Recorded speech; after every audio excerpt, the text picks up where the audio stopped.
আৰু যেনেকৈ গাৰ্লফ্ৰেণ্ড এৰি দিয়াৰ পিছত বেলেগ আৰু যেতিয়া পটাব কিবা হ'ব মানে আপোনালোকে বুজিয়ে পাইছে কি সেইটো। So' welcome back to my YouTube channel আৰু স্বাগত জনাইছোঁ এটা নতুন ভিডিঅ'লৈ। বহুত দিন হৈ গ'ল ভিডিঅ' বনোৱা নাই, তো আজি আকৌ এটা নতুন ভিডিঅ'ত আপোনালোকে দেখা পাই আছে। তো বৰ্তমান আছোঁ এতিয়া অলপ বাগানৰ মাজত, মানে চাৰিওফালে বাগান আছে, অলপ চাই আছে। পানীৰ মেচিন লগাইছে আৰু আশা কৰোঁ আপোনালোকৰ খবৰ চবৰ একদম ভালে আছে, ময়ো ভালে আছোঁ। মানে মোৰ বাইকটোক আপোনালোকক দেখুৱাম। মানে ছেকেণ্ড হেণ্ড বাইক হয়, বহুত মানুহে যে ছেকেণ্ড হেণ্ড বাইক কিনিম বুলি ভাবি থাকে। তো বাইককেইটানো কেনেকৈ থাকে যে কোনোবাই বেলেগে ইউজ কৰিছে চলাইছে আৰু তেনেকৈ আৰু যেনেকৈ গাৰ্লফ্ৰেণ্ড এৰি দিয়াৰ পিছত বেলেগ আৰু যেতিয়া পটাব কিবা হ'ব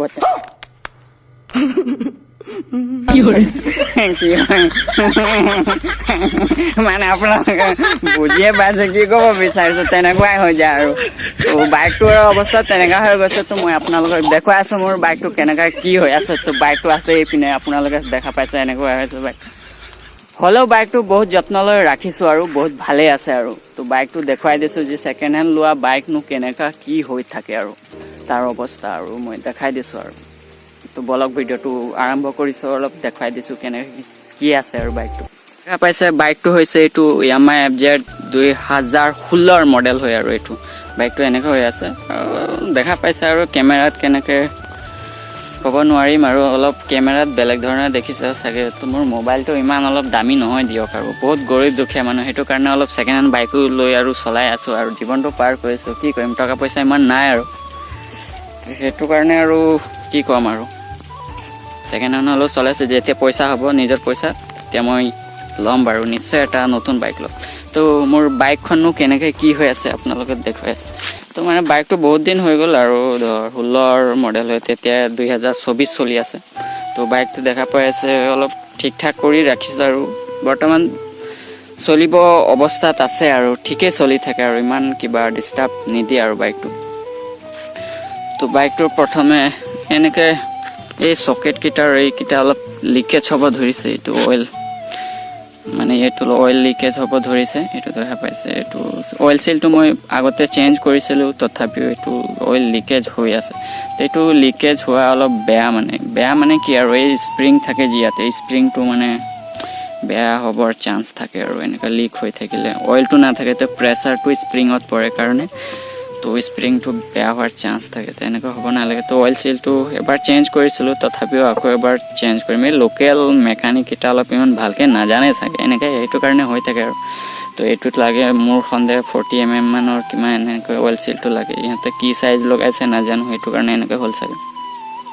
প্ৰথমে এইটো মোৰ গৈছে আৰু এতিয়া বৰ্তমান এইটো চেঞ্জ কৰিব লাগে। নেক্সট আপোনালোকক দেখুৱাইছোঁ বেয়া আৰু কি হৈছে এনে তেনেকুৱা।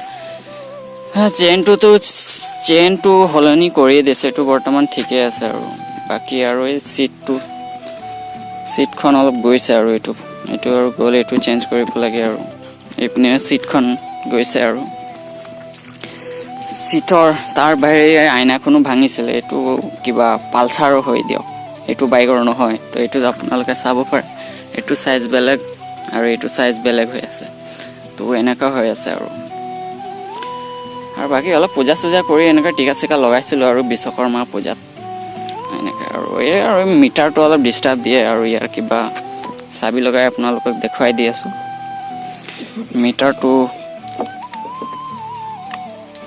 মিটাৰটো মানে ঠিকেই আছে, মানে কিবা এইটো দেখা পাইছে, এইটো স্পীডটো দেখাইছে, এইটো নেদেখায় মানে ইয়াৰ চেঞ্চাৰটো নে কিবাটো বেয়া হৈ গ'ল আৰু। তো নতুন লগাইছিলোঁ কিন্তু নহ'ল আকৌ, এইটো বেলেগ এইটো মডেলৰ নহয়, কিবা কিবি নাজানো কি হ'ল, নে ৱেৰিং প্ৰব্লেম তেনেকৈ অলপ ভাল হোৱা নাই আৰু এইটো আকৌ এটা চেঞ্চাৰ লগাই চাব লাগিব কি হয় আৰু। যদি চেঞ্চাৰ ঠিকেই আছে তো ৱেৰিঙৰ প্ৰব্লেম হ'ব পাৰে, এইটো প্ৰব্লেম দি আছে আৰু বাকী এনেই ঠিকেই আছে। আৰু এই ক্লাছটো অ'কে আছে। ক্লাছ কেবল বেয়া হৈছিল, চেঞ্জ কৰিলোঁ।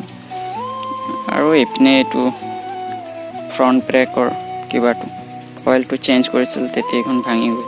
তাৰ ওপৰত বেলেগ এখন Yamaha এনেকৈ কভাৰ এটা দি লগাইছোঁ আৰু এনেকৈ আছে আৰু তো বাইকটো বৰ্তমান ক'ব গ'লে 35,000 কিলোমিটাৰ মান হ'ব আৰু এনেকৈ চলা। তো মই একচুৱেলি আপোনালোকক দেখুৱাব পৰা নাই যে কিমান হৈছে, কিমান চলিছে, কিমান নাই। মানে আগৰ মিটাৰটো বেয়া হৈ গ'ল, চেঞ্জ কৰিছিলোঁ। ইয়াত একো দেখা নাই আৰু চব নিউ হৈ আছে, 0 একেবাৰে। তো গম পোৱা নাই যে কিমান চলিলে, কি কথা। আগৰটো কিবা হৈ গ'লে আগৰ মিটাৰটোত থাকি গ'ল আৰু।